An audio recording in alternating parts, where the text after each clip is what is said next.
What's up, Buck? Doug with D&E in the garage. Today we're talking about hose clamps. Alrighty, what am I talking about? There are two types of clamps on here. One that we all love, this guy right here, the worm clamp, aka the hose clamp. And the one we hate, ugh, the memes write themselves, right?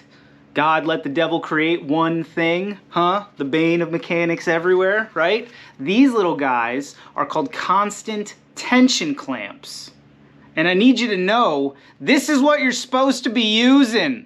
So what am I talking about? If you own a car from about 1990 to today, there's a very good chance if you look at your cooling system, maybe your transmission cooler, maybe your heater core, definitely your radiator lines, you're gonna see something that looks a lot like this guy, if the car hasn't been touched. From the factory, they were putting stuff like this on, and they still are today. They're called constant tension clamps, and everybody hates them because you got to get a big wide pliers on them, or they make some special pliers just for pulling them, and then you have to compress these two, and it's difficult. And when you're doing it in a cramped car without space, it wants to friggin' pop off on you, and you can't get it good, and oh, they're just the worst.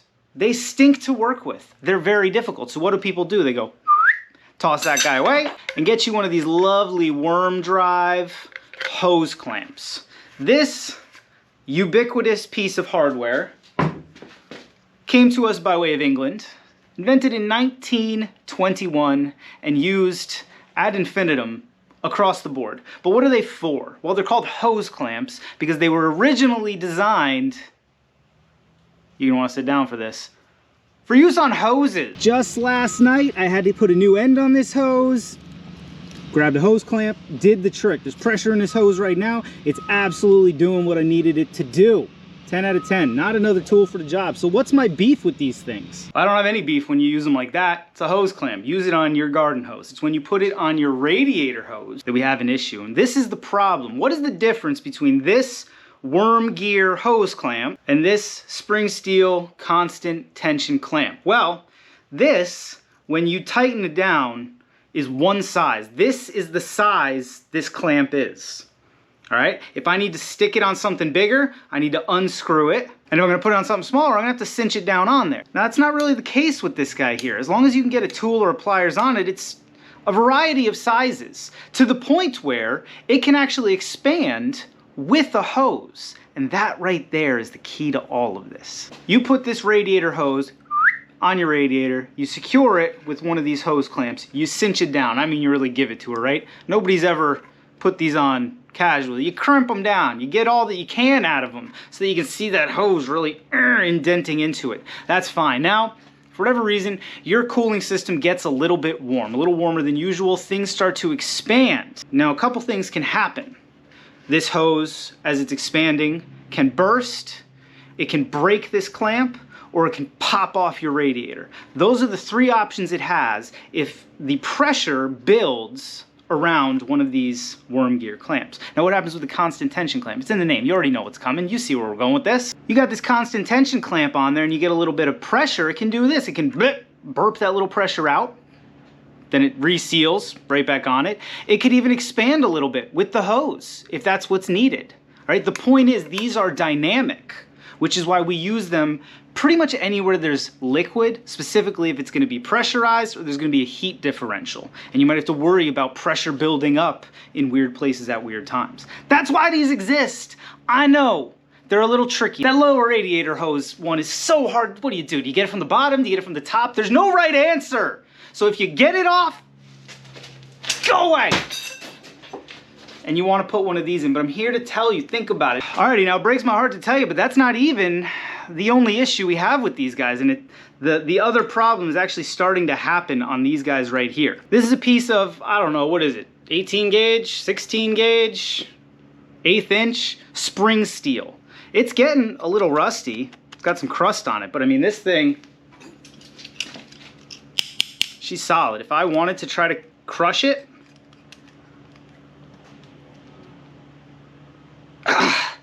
I can crush it, but it's going right back to the same size and shape it was to be used again. No big deal. Now, This clamp came off the same Jeep. That was the upper radiator hose had those constant tensions like it was supposed to, and someone had replaced the lower radiator hoses with these guys right here. And look what's happening to that guy. The barrel that holds the worm gear, that not only tightens it, but holds the whole thing together, is rustier and dustier and crustier than all get out. Looks like it was parked next to the Edmund Fitzgerald for a few years. That is getting ready to rot right off this little stainless clamp. The band is stainless. They call these stainless steel hose clamps. Stainless steel hose clamp. It's not. This is stainless. The thing that holds it all together is just mild steel. Getting ready to get as crusty as you can imagine. These fail is the point. When they get old and rusty and deteriorated, they have a shelf life. So not only are they the wrong thing for your vehicle, they don't even last. All right, so the only reason you use these instead of this delightful little guy, it's because you're lazy. You don't know any better. But now you know better, so you really don't have any excuse. You're just lazy, and nobody wants to be lazy. So do the right thing. Don't be lazy. When you take these off, put them back on. If you break, lose, otherwise don't have one of these, if you buy a car and it's got these guys all over, get rid of this. It's begging to fail on you. Here's another thing they do. They do seize up in here. I've had to cut these off. It's never going to happen to one of these. It's the perfect bit of technology. It just takes a little bit of work to use it properly. If you get the right pliers, here's the thing. I see so many people doing this. You're in there like this. Oh, it's not working. I can't. I hate these stupid things. I hate these things. Let me get a different pliers.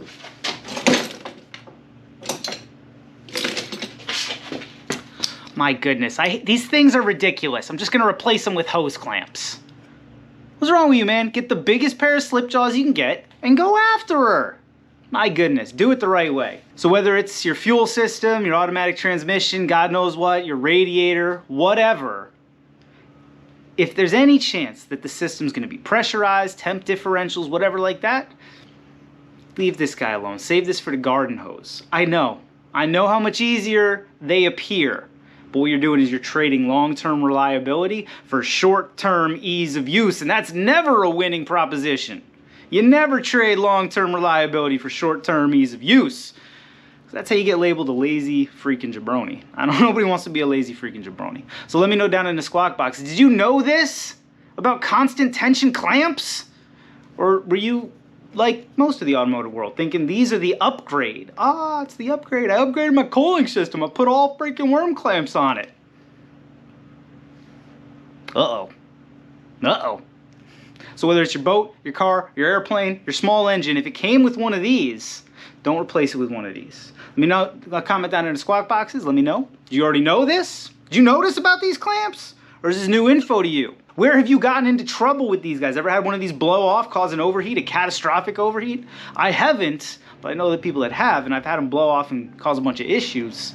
So whenever I can, I replace these guys. All right, so let me know a comment down in the squawk boxes if you like the video. Just go ahead and like the video, that makes sense. Subscribe to the channel.